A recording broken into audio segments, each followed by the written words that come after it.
A free and open society is the bedrock of development, and only a positive disposition to the media can endanger such process.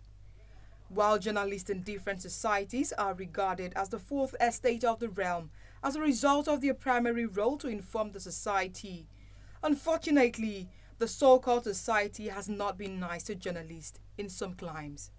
On World Press Freedom Day, we shine a spotlight on the essential work of journalists and other media workers who seek transparency and accountability from those in power, often at great personal risk. Without freedom of the press, there are no real democratic societies. Without freedom of the press, there is no freedom. Journalists are gradually becoming an endangered species in Africa as they increasingly face all forms of threat in the course of their duty. You find out that a journalist will be arrested, incarcerated for as long as possible.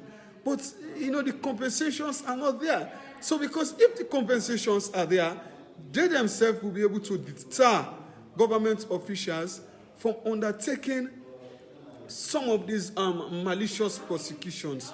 With this year's World Press Freedom Day theme being journalism under digital siege, is it safe to say a more inclusive online platform has helped in providing journalists and media outlets with the support needed to survive the growing intimidation, harassment, threat and assault sweeping the continent? We need to take note of cybercrime laws that are being enacted in the region, which continue to have laws or provisions that infringe on free expression. Of note also is the criminalization of falsehoods or publishing of false information, which we note actually promotes infringement of free expression and promotes self-censorship. So much as the press faces a lot of oppression and repression from the authorities, the ownership structures of the media in Africa have been identified as another major hindrance to the attainment of a free press in Africa. But most journalists that get molested are not working on their own. They're either working for the private media or the government media.